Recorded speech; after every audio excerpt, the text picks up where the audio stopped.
Galing na sila ngayon. Galing na. Sana naman ay, nako, tuloy-tuloy na si Lord, tulungan tayo. Kasi yung... Okay, napakapalad natin. Isang malaking karangalan para sa OKS. Kapiling natin si Ambassador Daniel Espiritu dito sa Dublin, Ireland. Magandang araw sa iyo, Ambassador. Magandang araw naman, Teddy. At magandang araw din sa iyong mga tagapakinig at mga nagpapatronize ng programa. Oo, live streaming din tayo sa YouTube at saka sa Facebook. Oh, nice. So, yeah. Okay. Magandang araw po sa inyo lahat. Kakaupo lang niya po, mga halos mahigit lang ng konti sa isang taon dito sa Dublin. Dublin ba o Dublin? Dublin. Dublin, okay. Tapos, medyo brief background lang na bukod sa ikaw, isang taon mahigit, mismo yung embassy natin dito parang nire-open kaya na lang din. Ikaw na kwento. Ito pong embahada natin ngayon, reopening na lang because we used to have an embassy here from 2009 to 2012. Nagsara nga lang noong 2012 was one of the casualties of economic crisis noon, nung panahon na yun, especially after 2008. Now, which is not unusual kasi marami namang bansang ganun nung time na yon na nagsara din ng mga embahada. And since konti pa lang yung mga Filipino dito nung araw, isa to sa mga naisara. But then, minabuti natin na maibukas uli since dumadami na yung mga Filipino dito. Suffice it to say that when I arrived in April 25, yung unang statistics na sinight sa amin ng numero ng mga Pilipino dito nasa ilan? 19,000 lamang. Konti lang. We were surprised to see na that statistic was based on the 2022 census. Under the 2025 estimates, nasa 25,000 na yata, and there's even a possibility na higher than that na. In fact, the Irish Embassy in Manila estimates that there might be around 30,000 Filipinos here in Ireland already. Oo, pero kasama na rin doon siguro yung nag-acquire na ng Irish citizenship. And then, pero tuloy-tuloy ang recruitment tuloy-tuloy dito. naman kasi napakalakas ng demand dito for especially for healthcare workers, Yeah, nurses workers, and doctors. and doctors also. Ang laki ng shortage dito ng mga ganung. And then yung Filipinos are found by the Irish to be highly qualified, may technical proficiency, but more importantly, kaya tayo preferred more than the other nationalities in these areas is that ang Filipino daw, at ang nagsabi sa akin ito mismo, yung presidente nila dati, na si Michael Higgins, during my presentation of credentials. They love the Filipinos for rendering their services with tender, loving care. At saka yung good command of the language. Of course, good command of the language, and then we're easy to adapt to Western culture. Ayun. And then at the same time, we integrate, we assimilate. No, nakikipag-usap tayo, nakikipagkaibigan tayo sa mga Irish, nakikisalamuha tayo. So, in a sense, the Filipinos in Ireland are among the ideal na immigrants na pagpasok mo, integrate agad. Ayun. So, we're able to blend immediately with the local population and their culture. At malaking bagay din siguro yung fact na we are Catholics. Yan. Since ang bansang ito, Predominantly primarily identifies itself by its Catholic religion. Okay. Of course, it's a secular Catholic religion. It's no longer that conservative, pero nandiyan pa rin yung pagkakatoliko. So, we jive culturally. At the same time, we both come from a republic, a democratic political setup, market economy, and then yung kultura natin is more or less, Filipinos are among the most westernized among the Asians. At saka yung family values din. Oh, that's another thing. Wonderful Yan. Nabigla nga ako dito, Teddy. No? Kasi alam mo, sa ibang bansa, medyo hindi na uso yung lumalabas yung buong pamilya. No? Lalabas yung mga bata, sila lang, mga barkada ang kasama.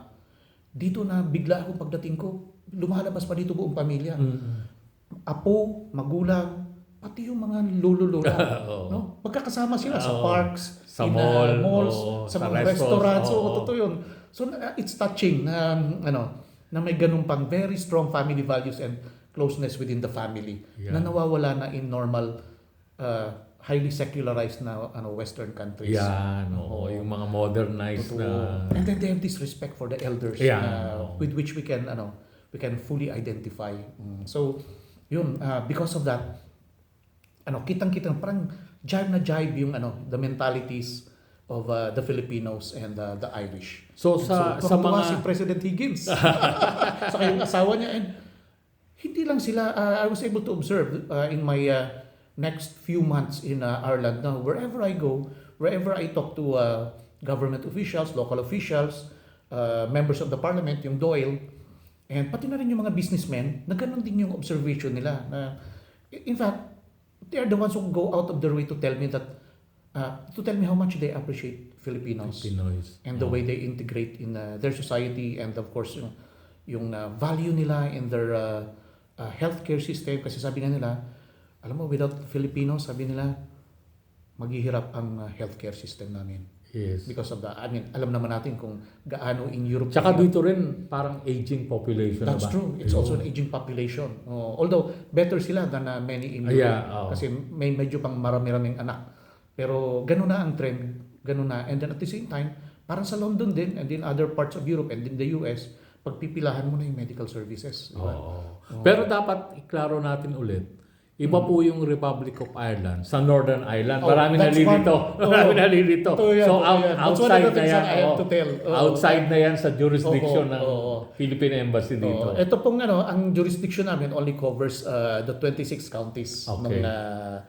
They call it, of course, formally Ireland, but it's really the Republic of Ireland. Yes. Yung 6 other counties to the north, Northern Ireland, are technically under the United Kingdom. Yes. So ang nag-handle noon is yung embahada natin sa London under the leadership of Ambassador Daniel Espiritu. Yun. Yan. So, marami nalilito hanggang ngayon. Kaya kung minsan pag may nangyayari doon, kami kagad na tinatawagan. But then, i-refer naman namin sa London. And they're also very active in helping yung mga kababayan natin sa Northern Ireland. In fact, si Ambassador Luxino, nagpabiyahe yan papuntang Northern Ireland, lalo na may problema sa Balimena. Pumunta siya doon. Ngayon naman, nakita mo na sa loob ng isang taon. Ano yung mga priorities mo? Una, ikwento ko muna sige. kung paano yung kasi nabigla din kami pagdating dito, hindi pala madali mag-set up ng embassy dito. Ayun. Kasi nga, may shortage ng real estate. Tapos lahat napakamahal pala. Hindi ito yung dating hindi opisina. Na ito yung totoo.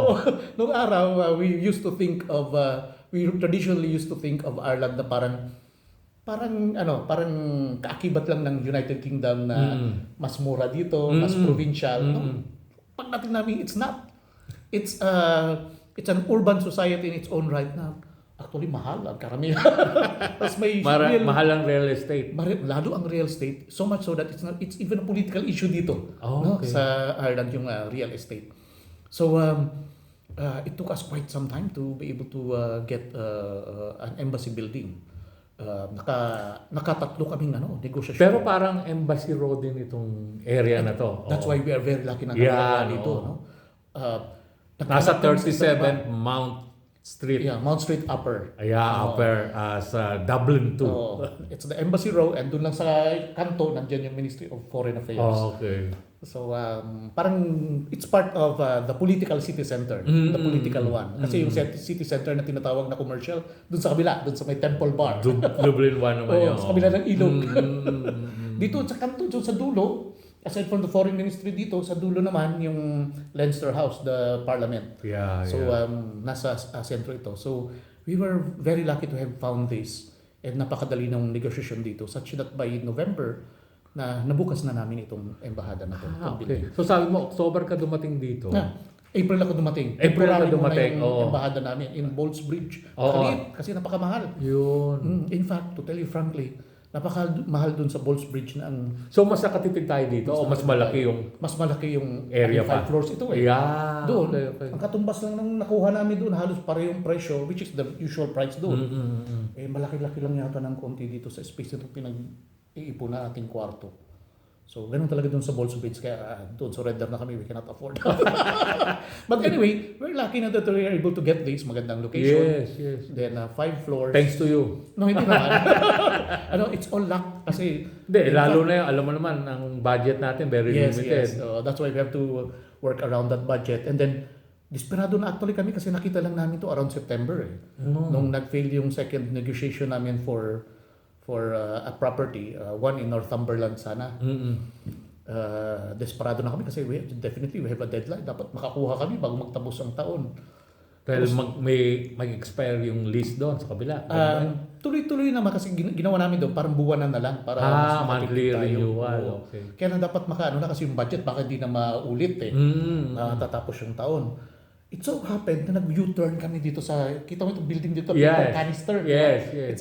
It's a landmark in Dublin kasi parang nga naman. Parang may rotonda doon Oo, na yung parang yung pang ano ng pepper. Yeah. Pepper shaker. Oo.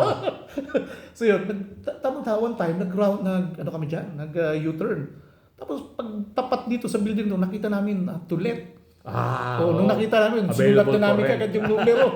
So that very day, siguro in a matter of minutes, sinawagan na namin. We were lucky, nakausap namin yung vice president ng company. Hindi real estate broker. Talaga may-ari. Oo, yung ano ng real kasi ano nito ngayon, real estate companies na eh. Hindi na siya private yung nagmamay-ari. Yung mismong vice president na kausap namin. So nung pumasok kami dito to have an initial ocular inspection, ang dali ng usapan. So bakante talaga ito. Mukhang ilang taon nang walang makuha. Kasi medyo mahal dito sa area to.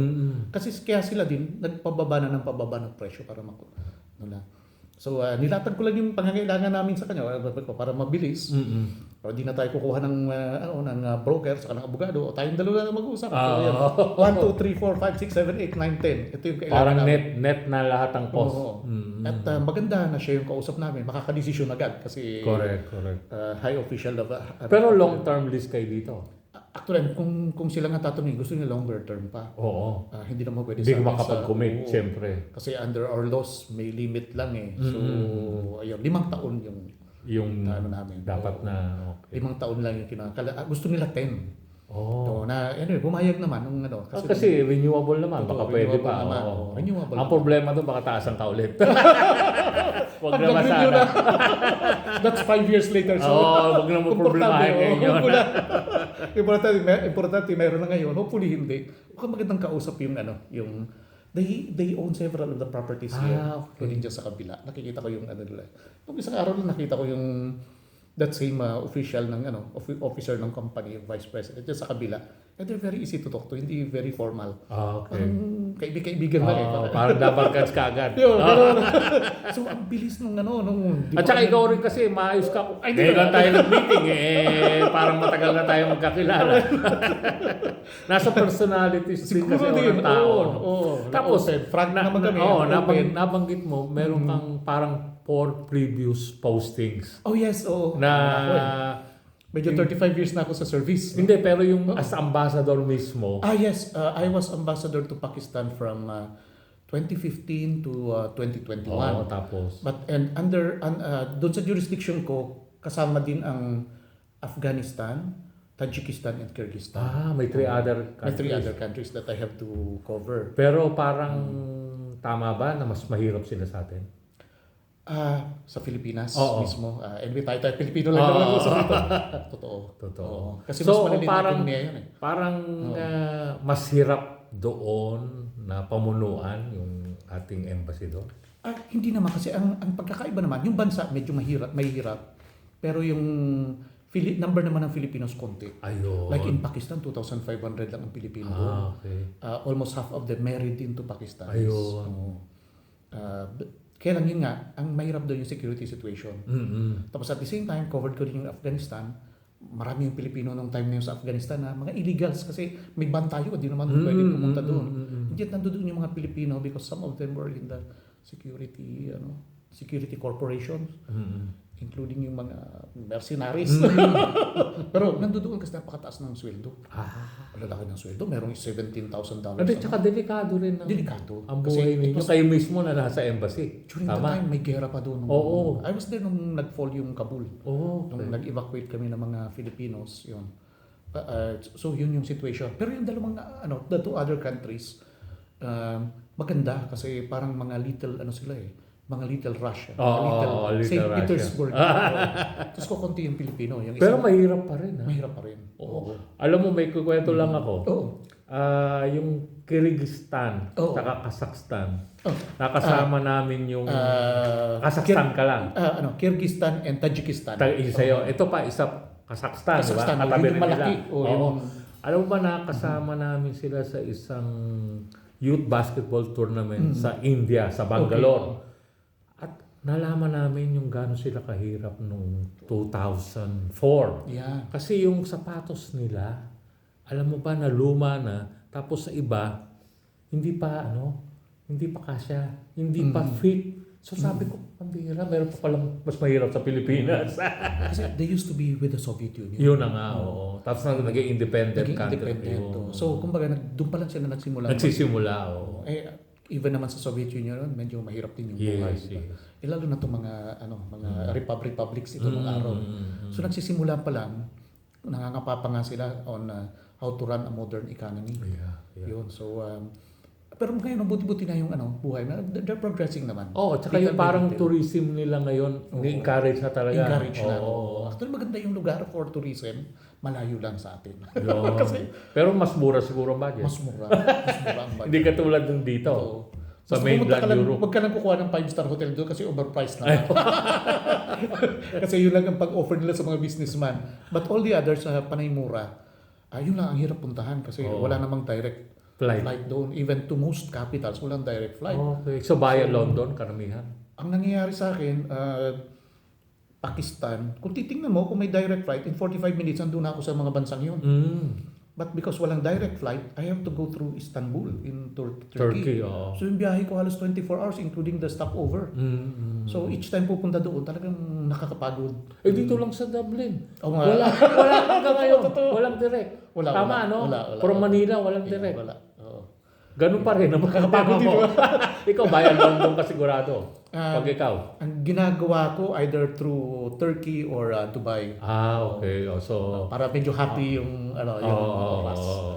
balik tayo dito sa posting mo dito. Anong priority mo ngayon sa Okay. pag-aaral mo na dapat gawin? Since kakabukas lang natin, we have to revitalize yung bilateral relations with Ireland.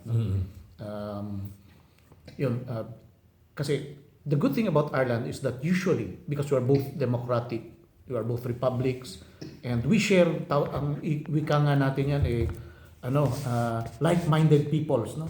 Like-minded countries in the international fora. Halos pare-pareho yung position natin in the international community. So we are of course always for freedom, democracy, sovereignty, yun. And then so pwede tayong magtulungan not only bilaterally but also in the United Nations and international organizations. Kasi pare-pareho naman ang position. At the same time, malaki yung potential dito for trade and investment. Because even without an embassy, ang laki ng trade natin. Yeah. Sino may surplus? Malamang sila rin. Hindi siya consistent. May time na may surplus tayo, may time na sila. Oo. So, anong dumarating dito na galing... Ang karamihan actually semiconductors, mga integrated circuits. That composes 65% to 70% of our trade. With them. Then pharmaceuticals, then machine parts, electrical parts. Yung two-way yun. Two-way yun. Except for the pharmaceuticals, tayong buyer. Then sila kasi buyer din marami tayo, dito. Marami sila dito. Pero malaki din yung binibili nila sa ating mga integrated circuits. Because ang maganda sa integrated circuits at semiconductors, maraming components yan na hindi lang isang bansa ang nagpo-produce. So, we buy some from them which we do not produce and they buy also some components from us na hindi naman nila pinoproduce. So, tama ka. Which they assemble. Yeah, tama ka. Malaki pa yung potential. Malaki pa ng potential. So, yun ang tinitingnan natin. Siguro yun ang pinakamalaki because right now, it's already 65% to 70% of our mutual trade, no? Which nasa more than 560 million ang ang mutual trade natin with this country. Euros. No? So malaki 'yun. Now at the same time may tinitingnan tayo na opportunities also in yung the creative industries like yung digital animation, which is also already existing. Right now we have $60 million na annual na sa kanila trade in service on computer animation. Sana mapalaki pa natin, no? Yun. of course, we have to do a lot of homework when it comes to that kasi yung klaseng industriya nangangailangan ng, first of all, dapat murang kuryente natin, malakas ang internet. We have to do Oh, yan. Double time tayo dapat. Saka, medyo naunahan na tayo ng ibang mga bansa na mas advanced na natin when it comes to, kaysa atin when it comes to that technology. But, andyan yung potential. Then, sa ganang kanila naman, we are their largest market for meat and dairy products in Asia. Okay. In the world, we're the third. Okay. Number one, of course, nila is UK and then EU. But in Asia, we're the largest consumer ng meat products nila. Tsaka dairy ka mo. Dairy. Kaya every year, nagpapadala ng yan doon, especially on St. Patrick's Day ng mga ministers. Yeah. And usually yung tinututukan nila yung Nag-attend ako products. for the first time, St. Patrick's Day by Sa the iba. Irish Embassy. Yeah, Ginawa yeah. sa Ayala Triangle. Yeah. Oo. Sabi ko, dapat ganito pala. Yun pala. Yes. Nagsisimula pa lang talaga That's sila. true. Simula. Kasi set up sila din, nagsimula din lang sila ng embassy doon. Okay na lang 2021. din. Correct. Oo. Dati via Singapore yung Yes. pag-apply ng Oo. So, yung nakaupo ngayon, pangalawa pa lang na ambassador nila yun. ambassador. The first one was William Carlos. Ito ngayon si Emma Hickey. Okay. Emma Hickey. Babae. Very active din siya sa atin. Maganda ang namin, ang relasyon. Tutulungan kami, tatawagan. Ayun. Tama naman. Oo. Dahil nga yung potential kamo ng dalawang bansa na magtulungan. So yun yung mga priorities on diplomacy and then sa tinatawag nating economic diplomacy. Then of course yung the restoration ng consular services dito because 13 years na walang direct consular services only by outreach from London, diba? So pumupunta lang dito. Then but of course yung outreach kasi hindi naman talaga full blast yan, no? Hindi ka all the time nandito. So may mga naipon na mga applications sa passports and lalo na sa sabi mo nga dual citizenship backlog. Medyo naubos na namin yung sa iba, ang natitira na lang yung backlog on dual citizenship. Okay. Kasi mas marami kasing requisitos yung dual citizenship, di ba? You have to prove that you are a natural born citizen sa Philippines. Kasi pag hindi ka natural born, hindi ka na qualified. Pero teka muna, may tanong lang ako. Ang isa bang consular office, kumikita ba siya on its own? Depende sa bansa. Depende sa bansa.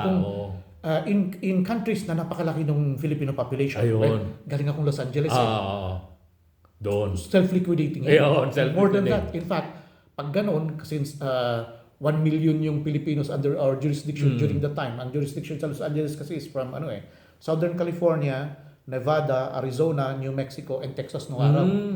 Ang dami. No? So, yung income doon, much more than what we need to survive and to operate. So, nagsusubsidize pa kami ng other embassies. Pero dito, dito hindi. Maliit. Nakita ko na yung income, maliit yung So, ang... talagang serbisyo. It's not profit making. Tapos, yung isa pa siguro na programang kulang kamo, yung pag-registration sa botohan. Parang via London din ba yan? Before, ngayon, dito na. Meron na. So, registration pwede dito. Pwede dito. Tapos, ang botohan online na. Online. Unlike nung araw na papadala mo yung balota. Sa embassy, kami magbibilang. Ngayon, hindi na. Online na yun. So, hindi na dumadaan din dito sa embassy yung boto? Hindi na. Online na yun. Diretso na sa Manila. May program na sila for that. So, hindi na mamahak yun? Hindi yun. At least hindi na kami paparatagin. Ayun. Nagdagdag bawas. Hindi. Hindi, lang natin yan.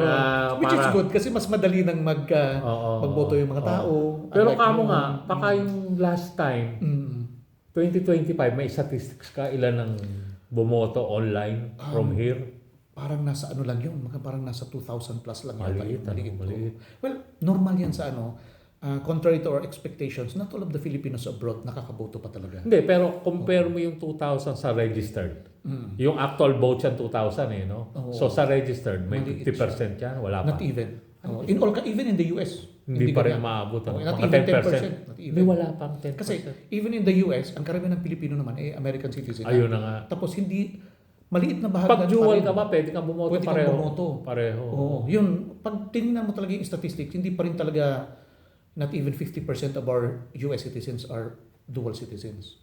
Tapos not all of the dual citizens really vote. Oo, ni sa local nila doon, hindi rin Yun sila na nga. bumaboto. Yun nga yung explain ko na kasi kuminsan nagtataka yung mga official natin sa Pilipinas. Dami ng Pilipino dito, bakit hindi lahat bumoboto, di ba? Oo. Eh, sila din, kahit sa Amerika, di sila bumoboto. Which is true in most countries, Oo. including here. Hindi kasi, Yung last election dito, kukunti yung bumoto. hindi katulad sa Amerika, hindi holiday yung election. Yes, working day. Ay, working day. After officer, saka ka pupunta, di ba? After Although ka- meron na rin sila yatang online. Sinimulan na meron rin na yata silang nila. online. Oo. Tapos Dito may talagang offices na rin. online. Oo. Dito nahalata ko yung last election ng Ireland, napakaliit ng percentage na bumoto. So, Pero normal dito, yata yan sa mga bansa. dito wala ka ng statistic siguro nung mga nag-acquire ng Irish citizenship na bumuboto. Wala ka ng stat nun, syempre. Definitely yung mga hindi namin mahiwalay kasi basta tinitingnan natin kung sinong bumoto. di ba? Oo, Kasi sino bumoto. ang importante lang naman doon ay Filipino citizens lang. Yun. Oo, hindi na namin tinitingnan yung gano'n. Wala namang consistency sa gano'n. Oo. Pero malaking budget din binibigay ba ng COMELEC sa inyo pagdating diyan? Oo, O dagdag pa yan sa gastos ninyo? Binibigay sa inyo yung gastos? Medyo maliit lang. Wala Lalo halos. na ngayon, kasi it's halos we operate on our budget. Pero sinasama mo na yan pag election year, mas malaki dapat. In fact, pagka nag-out so far di pa kasi kami nag-outreach dito, wala pa kaming pero pagka nag-outreach, sinasama na namin yan. So, nakaka-ride on na yung OAV sa mga outreach. Okay. Because otherwise, kung may minimum kasi sa nung time namin, nung araw pa, kinakailangan may at least 50 applicants for an outreach just for OAV. Hindi kami nakakakuha ng ganun, lalo kung maliit ang population. Yun na nga. So, ang ginagawa namin, nag-outreach kami sa consular services, sinasama na namin, libre na yung sa OAV. So, anyways, isang gastusan lang naman yung pagbiyahe. Okay, sarap ng huntahan natin, pero kailangan muna natin mag-break sandali. Sure. Babalik pa po ang OKS kasama si Ambassador Daniel Espiritu ng Ireland.